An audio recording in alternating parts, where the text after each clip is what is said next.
Hello and welcome to K-State HD TV. I'm Brian Smoller, now joined by Director of Athletics, John Currie. John, thanks for coming on. Thank you, Brian. Tough day, obviously, for some student athletes and really the K-State family in some respects. A successful sport that is got some bad news today with the announcement. I guess take us through the process and what it means as far as the term not having a sport sponsored anymore.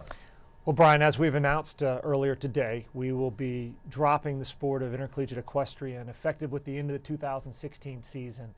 Equestrian has been an emerging sport recognized by the NCAA Committee on Women's Athletics as an emerging sport since 2002. And unfortunately, the sponsorship of the sport just really hasn't grown as we would have hoped.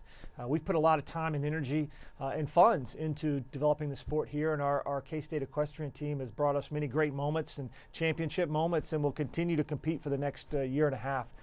But the Committee on Women's Athletics recent decision effectively removes the sport from counting towards our minimum sport sponsorship requirement of 16 sports effective with the 2017 year. So in order to remain compliant and field a Division I athletics program with the Division I FBS football program, we'll need to transition from equestrian to women's soccer over the next few years. And obviously this is not an immediate effect, right? It's not like tomorrow the equestrian program is ended. This will be over some period of time, as you said. That's correct. And we have a commitment to the student athletes who are in our program. We have about 50 young women in our program who have come to K-State from all over the country. All the student athletes, the young women in our program, will continue to have the benefit of their scholarship throughout their four-year career. We're going to continue to compete this season in the 2015 spring, and then in the fall and spring of 2015-16, and we'll compete to win the championship in those last two seasons. And then this team will always have a special place in K-State athletics history, even though its tenure will ultimately only be 15 years. As a team here, it is a group of young women who have come to K-State, done a great job pursuing their sport, won some championships, competed at a high level, and we wish we could continue, but the reality of it is there's only 22 schools in the country that are equestrian schools. There's only 19 in Division I, and really of those 19, there's only 14 that are competing at the same level of intensity that we are with scholarship, sponsorship, et cetera.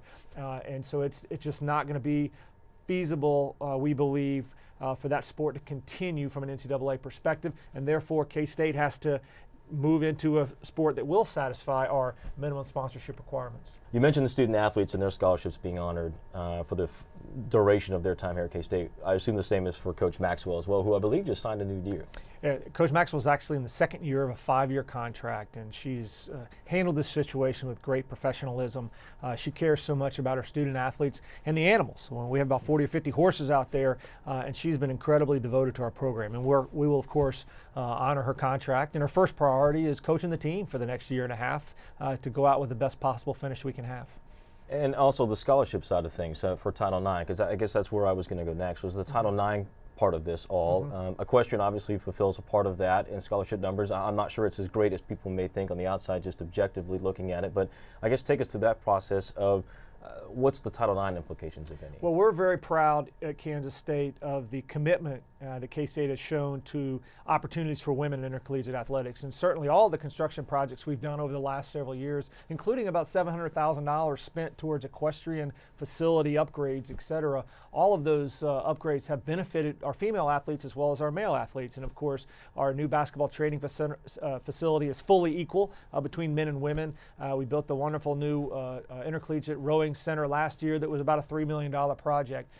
We will add soccer. Soccer has 14 scholarships. Equestrian has 15 scholarships, so that's roughly similar. But then because of the high participation numbers that we have in rowing, for instance, we'll be able to balance out the proportionality numbers between our women and men's programs in a level that we believe will be continue our history and tradition and imperative of being fully compliant with Title IX. We do have a Title IX analyst, outside expert, so to speak, that does evaluations of our program from an outside perspective every couple of years to ensure that we're in compliance, and that will continue. I've always heard that K-State, as far as Title IX requirements go, have been above and beyond. not that we're comparative to anybody else, but it seems like you've done a very good job, and K-State has historically done a pretty good job in that department.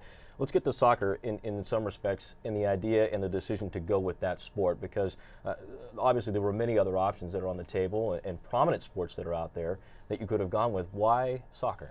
Well, certainly soccer is arguably the most popular sport in the world. Soccer is the fourth most popular sport of Division I schools.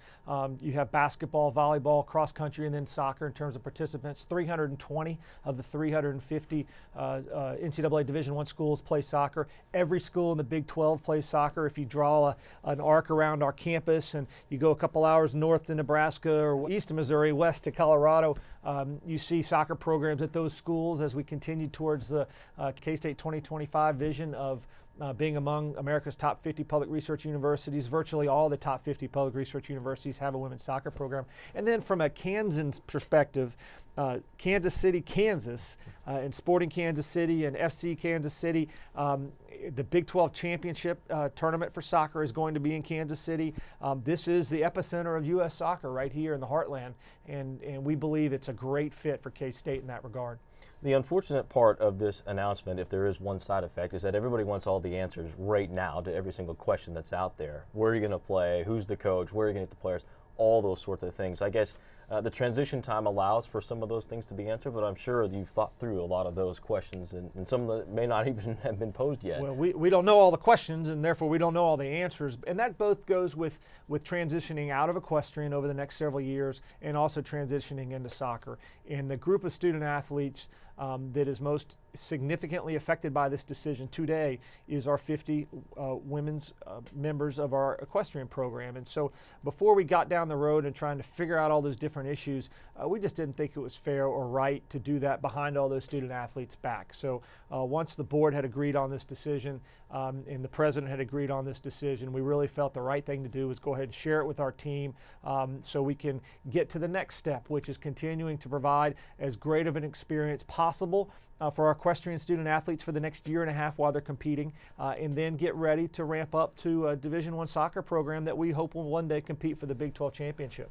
Of course, the K-State soccer team, the questions, as we just talked about, those answers won't be known for quite a time where they will play. What we do know, though, in the meantime, is K-State equestrian trying to go after a Big 12 title both this year and next. A top 5 team. Hopefully a lot of people will still go out and watch and compete for a national title. Well, we've made a commitment to this team, and this is really a decision that's beyond their control, both from a Committee on Women's Athletics perspective and a K-State perspective. But we're going to continue to support them as they compete. We got a big match against Oklahoma State here in a few weeks, right here in Manhattan at Timber Creek Stables. We're going to go out and try to win the championship this spring and the following spring, and go out as champions. And this group truly has been a wonderful group of student athletes. We're going to continue to recognize this team forever as a part of the intercollegiate athletics family. And these alumna as K-State varsity athletes with letter rings and all the other benefits and privileges that they certainly have earned during their time here and will continue to be recognized for.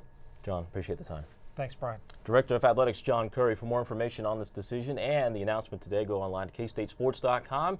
And for equestrian highlights for the rest of this season and next, be sure to check us out, K-State HD TV.